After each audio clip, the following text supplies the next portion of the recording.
כולם, כאן אושרית, יועצת רוחנית מסגולה יומית. אשמח לתת לכם כמה טיפים לראש השנה. הראשונה זה טבילה במקווה. נשים, גברים, ללכת לטבול במקווה. זה טוב לגוף ולנפש. סגולה נוספת, לאפות חלה עגולה. לא צמות, לא סומסום, לא כלואות. עגולה פשוטה. והסיבה זה שהכל יזרום לנו בפשיטות, שיהיה לנו קל בחיים, שיהיה לנו שנה של קלות. סגולה נוספת היא לקנות סכין חדה, מושחזת, ולחתוך את החלה בערב החג. סגולה טובה לחיים טובים, לשפע, לבריאות. ברוך השם, שמענו הרבה בשורות טובות.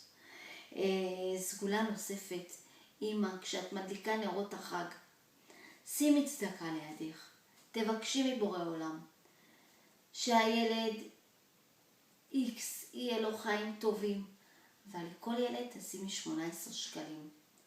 על כל ילד וכל אחד מבני הבית, לבעלך, לילדים, תשימי 18 שקלים ותברכי אותם, ובעזרת השם תראו בשורות טובות. סגולה נוספת, לומר ברכת המזון בכוונה. סגולה ממש טובה לפרנסה טובה. סגולה נוספת זה לקום מוקדם בבוקר, אני יודעת שקשה, אחרי הסעודה הארוכה. לקום בבוקר כדי שיהיה לנו שנה זריזה ושמחה.